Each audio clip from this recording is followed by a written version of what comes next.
My new manager was telling HR that I was underperforming and creating workplace tension when I quietly placed a small recording device on his desk. "We need to document everything for his termination," he continued. What he didn't know was that I'd been documenting his harassment for months, and HR's own files contained evidence that would destroy his career.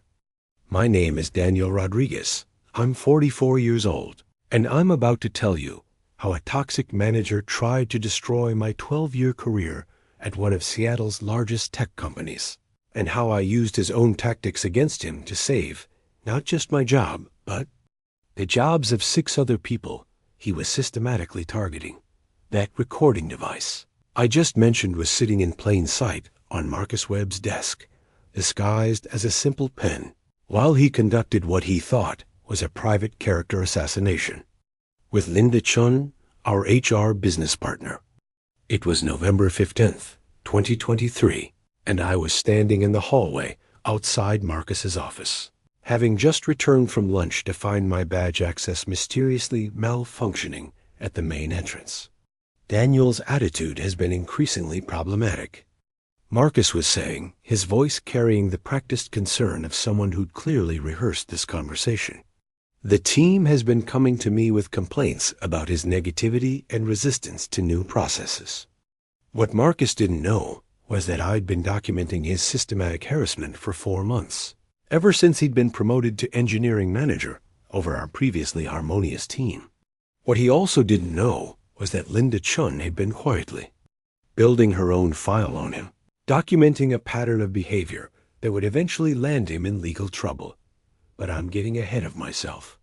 Let me take you back to where this all started, because the best workplace revenge stories begin with good people trying to do their jobs, while bad managers try to destroy them for sport. I joined Pinnacle Software in 2011 as a senior systems engineer, drawn by their reputation for innovation and their commitment to work-life balance. For 11 years, I thrived there. I led 3 major product launches, mentored junior developers, and earned consistent performance reviews that ranged from exceeds expectations to outstanding. My direct manager for most of that time was Sarah Kim, a brilliant technical leader, who understood that great teams are built on trust, clear communication, and mutual respect. Under Sarah's leadership, our engineering team consistently delivered ahead of schedule and maintained the highest employee satisfaction scores in the company.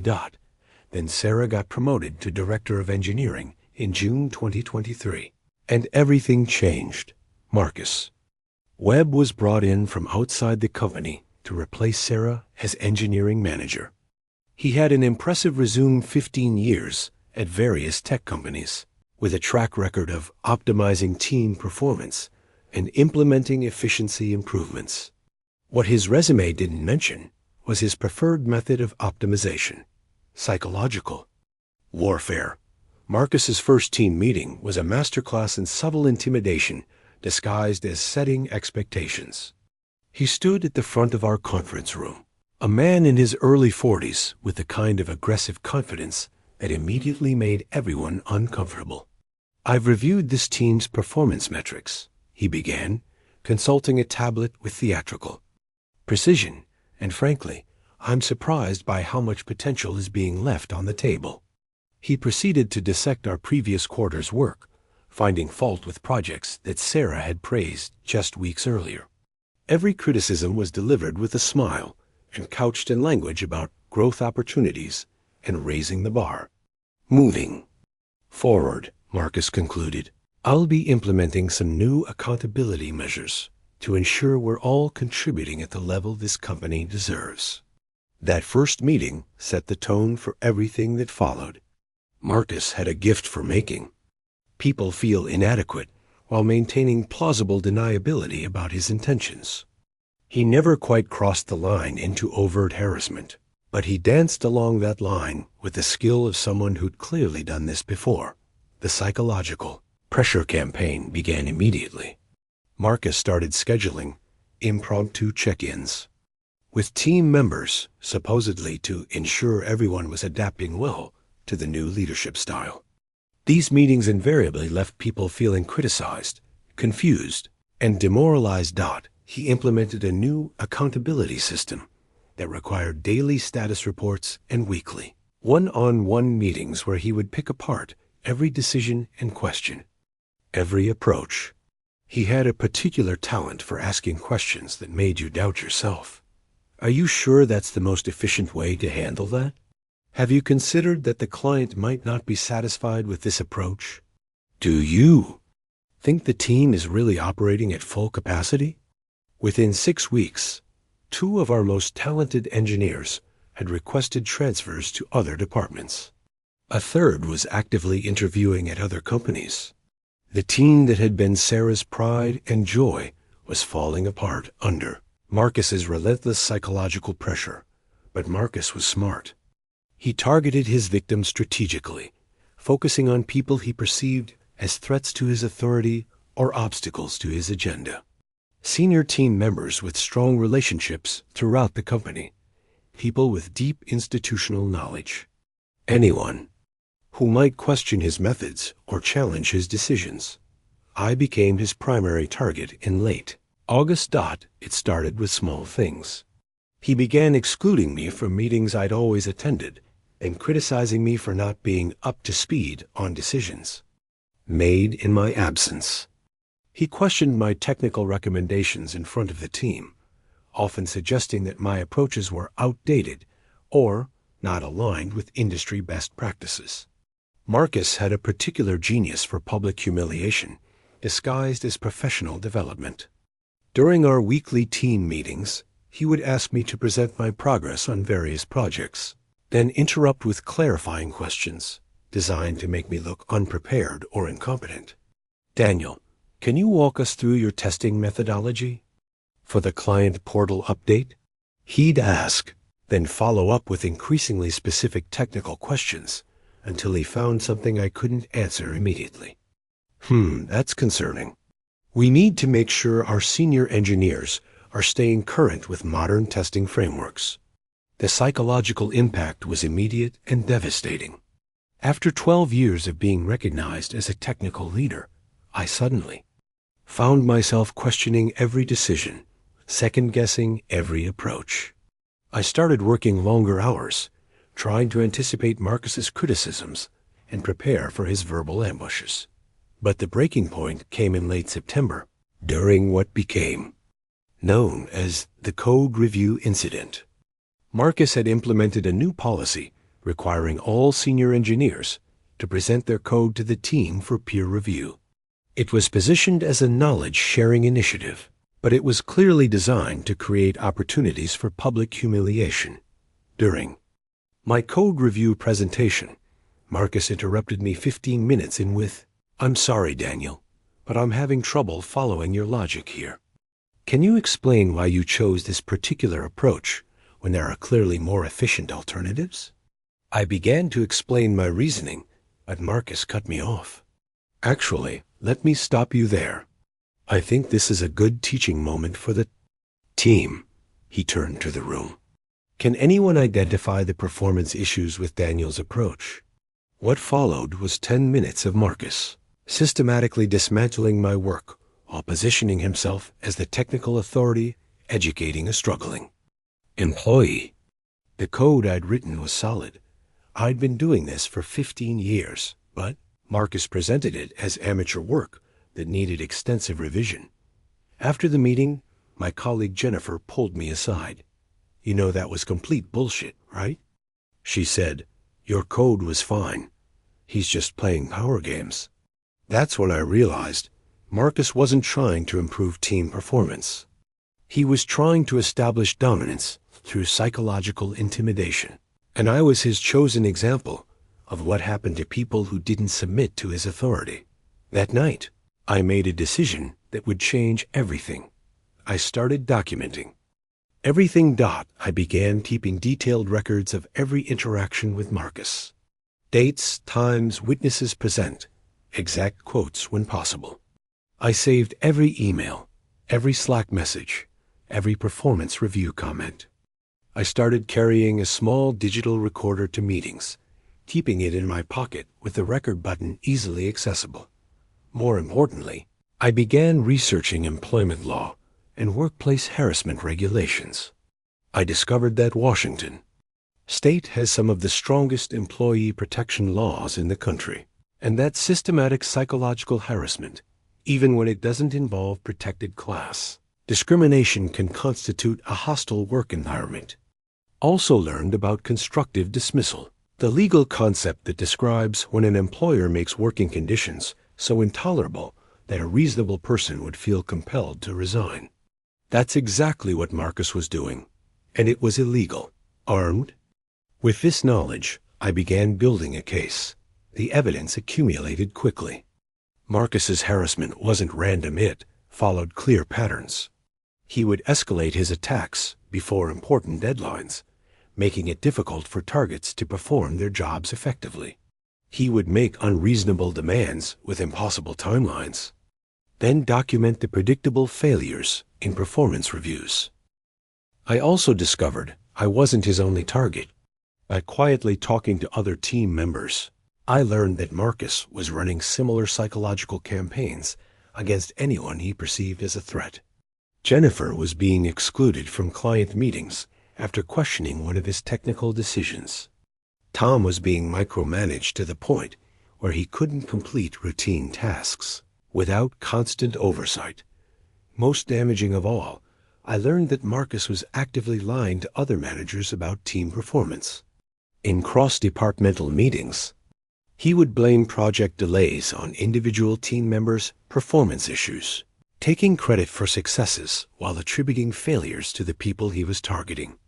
The recording device I mentioned in the opening came into play in early November, when I overheard Marcus scheduling a meeting with Linda Chun from HR.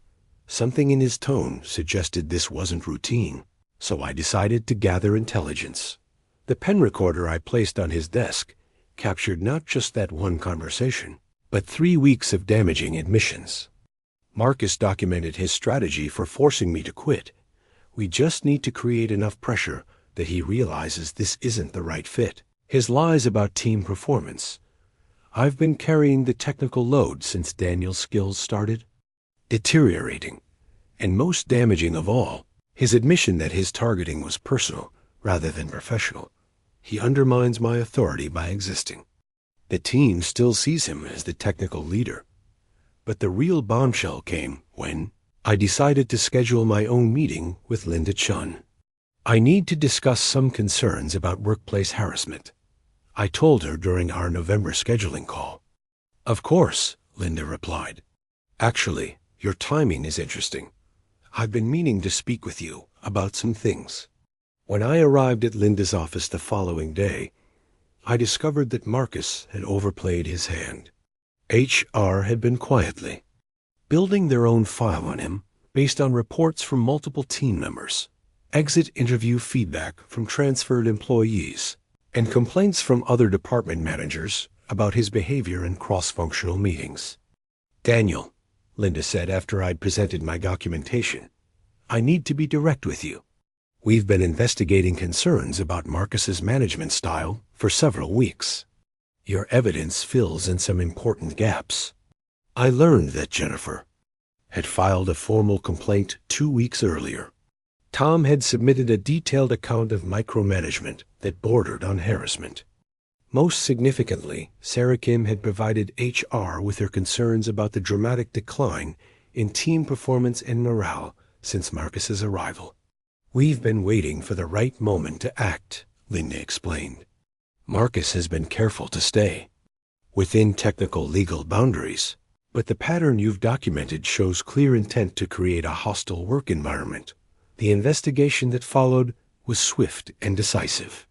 HR interviewed every team member, reviewed email records, and analyzed performance data from before and after Marcus's arrival. The evidence was overwhelming. Marcus Webb's employment at Pinnacle Software was terminated on December 8, 2023, for creating a hostile work environment and engaging in systematic harassment of subordinates. The company also implemented new training programs for managers and strengthened their harassment reporting procedures. Sarah, Kim returned as interim manager while the company conducted a proper search for Marcus's replacement. Team morale improved immediately, and within 2 months, productivity had returned to pre-Marcus levels. The best part? 3 months later, I learned that Marcus's employment history showed a clear pattern. He'd been terminated or forced to resign from his 2 previous positions under similar circumstances. HR's background check had somehow missed this pattern, but a more thorough investigation revealed that Marcus was essentially a professional workplace bully who moved from company to company, causing damage until his tactics were discovered. His termination at Pinnacle was documented in detail, ensuring that any future employer conducting a proper reference check would learn about his toxic management style. But the real victory wasn't Marcus's downfall. It was what I learned about standing up to workplace bullies. For months, I'd felt powerless against his psychological campaign. I'd started doubting my abilities, questioning my value, and considering whether maybe I really wasn't suited for the job I'd been doing successfully for over a decade. The documentation process changed everything. Once I started treating Marcus's harassment as a legal and professional problem rather than a personal failing, I regained my sense of agency. I stopped trying to appease him and started building a case against him. Most importantly, I learned that workplace bullies rely on isolation and silence. Marcus's power came from making each of his targets feel like they were the problem, like their struggles were unique and deserved. Once I started comparing notes with colleagues and building a collective record of his behavior, his tactics became transparent and ultimately ineffective. 6 months after Marcus's termination, I was promoted to senior engineering manager, leading the same team I'd once thought about leaving. The promotion came with a substantial raise, expanded responsibilities, and the knowledge that I'd not only survived a systematic harassment campaign, but had turned it into career advancement. Jennifer was promoted to lead developer. Tom became our team's technical architect. The people Marcus had tried to break became the foundation of one of Pinnacle's most successful engineering teams. Looking back, Marcus Webb taught me valuable lessons, though not the ones he intended. He taught me the importance of documentation, the power of collective action, and the fact that bullies, whether in schoolyards or corporate offices, are ultimately cowards who fold when confronted with evidence and accountability. He also taught me that HR departments are often more aware of toxic managers than employees realize. Linda later told me that they'd been waiting for someone with documentation skills and legal knowledge to build a case they could act on. My engineering background and systematic approach to evidence gathering provided exactly what they needed.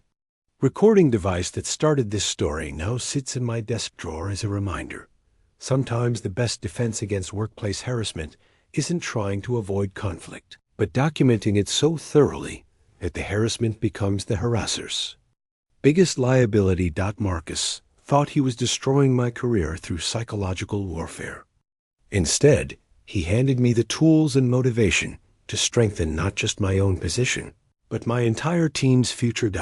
Sometimes the best revenge against toxic management is simply becoming a better manager yourself. And sometimes, just sometimes, the workplace bullies get exactly what they deserve: a permanent record of their behavior that follows them wherever they try to spread their poison next. Today, when new team members join our group, I tell them about Marcus not to scare them, but to ensure they understand that harassment has consequences, that documentation matters, and that good managers protect their teams rather than terrorize them. Marcus Webb's reign of terror lasted 6 months. The team he tried to destroy has been thriving for over a year. That's the kind of workplace justice that makes all the documentation worth it.